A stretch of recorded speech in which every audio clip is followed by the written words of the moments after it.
আজি এইটো ভিডিঅ'ত আলোচনা কৰিম অনুশীলনী 8.1 কুৱেশ্যন নম্বৰ 1 কুৱেশ্যন নম্বৰ 1 দি আছে ABC ত্ৰিভুজৰ B কোণ সমকোণ হলে যে ABC ত্ৰিভুজৰ B কোণ সমকোণ আৰু AB = 24 cm BC 7 cm হলে তলত দিয়াবিলাক উলিওৱা নম্বৰ 1 দি আছে sin A cos A আৰু 2 দি আছে sin C cos C এতিয়া ABC ত্ৰিভুজ দি আছে আৰু এই ত্ৰিভুজৰ AB বাহুৰ মাপ 24 cm আৰু BC বাহুৰ মাপ দি আছে 7 cm এতিয়া ABC ত্ৰিভুজটো অঙ্কন কৰি লওঁ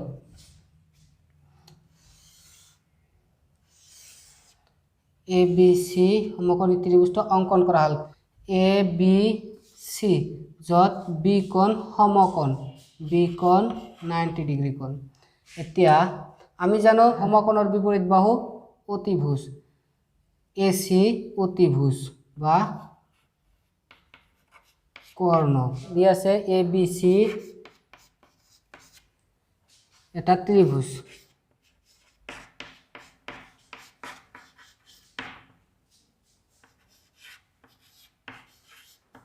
আৰু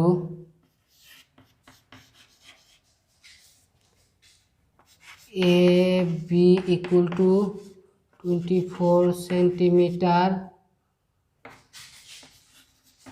BC = 7 cm AB বাহুৰ মাপ দি আছে 24 cm আৰু BC বাহুৰ মাপ দি আছে 7 cm আমি sin A আৰু cos A নিৰ্ণয় কৰিব লাগে এই A কোণ সাপেক্ষে sin থিটা A কোণ সাপেক্ষে sin থিটা নিৰ্ণয় কৰিব লাগে sin থিটা আমি জানো কি sin থিটা =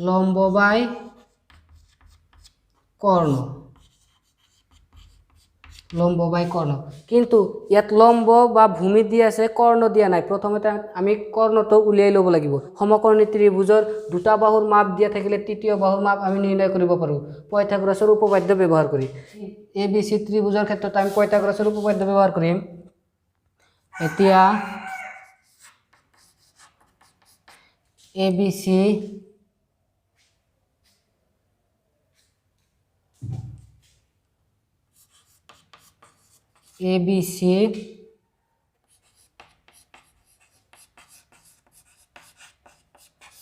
সমকোণী ত্ৰিভুজত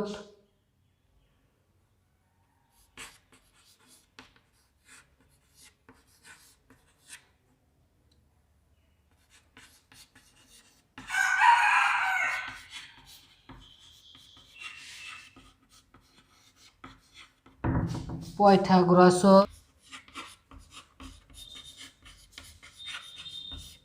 উপপাদ্য ব্যৱহাৰ কৰি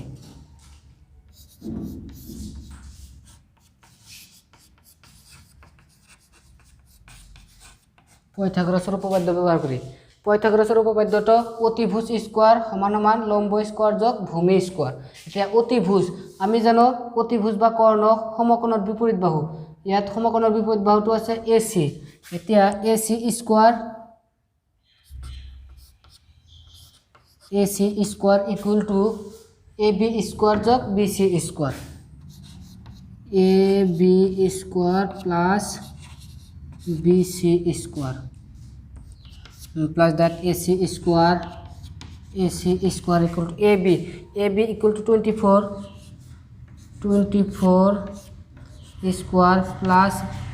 BC square BC means 7 square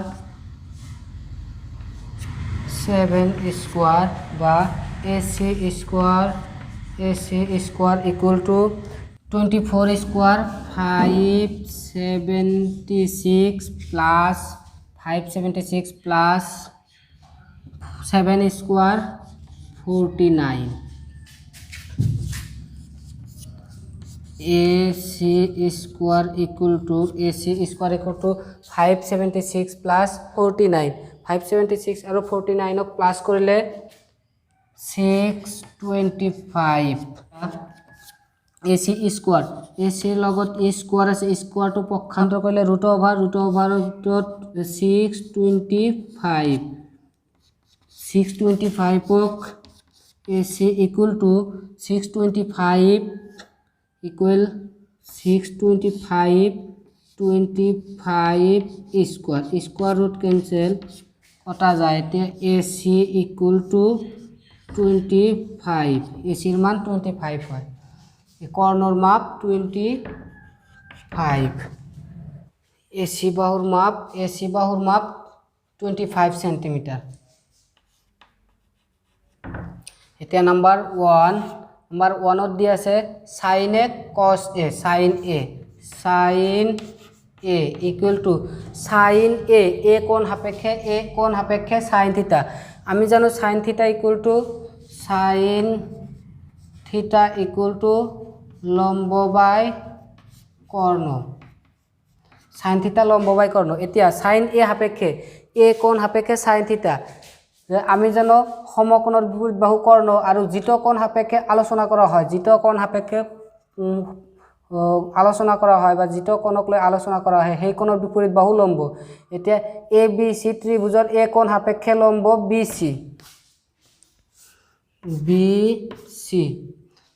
BC আৰু কৰ্ণ AC equal to BC বাহুৰ মাপ 7 সেন্টিমিটার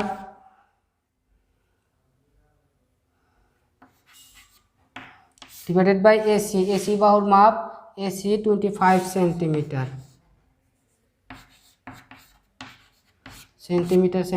cancel 7 divided by 25 আকৌ cos theta cos A equal to আমি জানো cos theta সমান এতিয়া আমি জানো cos theta সমান ভূমি বাই কর্ণ ভূমি ডিভাইডেড বাই কর্ণ এতিয়া যদি AC কর্ণক sin A সাপেক্ষে AC কর্ণ BC লম্ব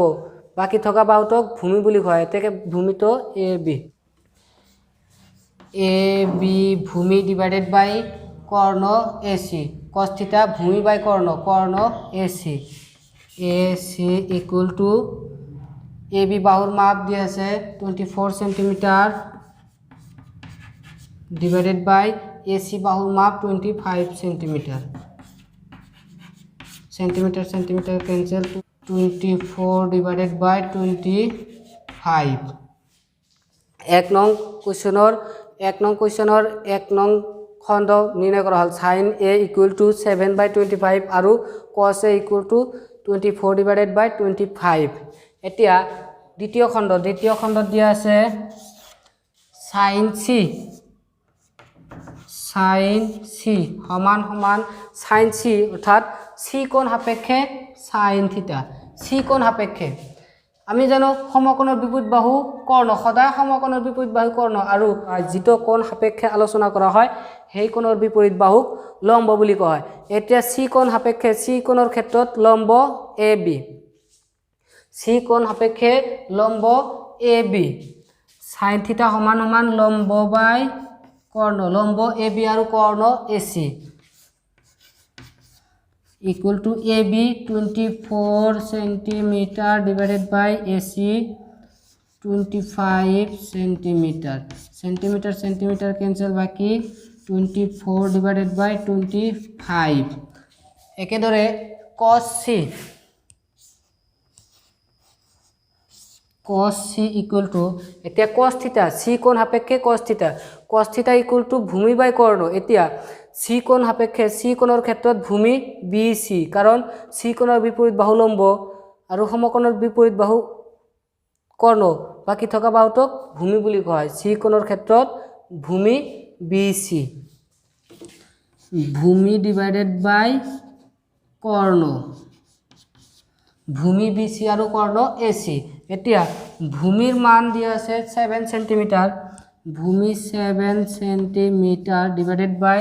কর্ণ AC 25 centimetre cancel 7 divided by 25 sin C নিৰ্ণয় কৰা হল sin C কোণৰ ক্ষেত্ৰত sin থিটাৰ sin অনুপাত আছে 24/25 আৰু cos অনুপাত আছে c কোণৰ ক্ষেত্ৰত 7/25 সমাধান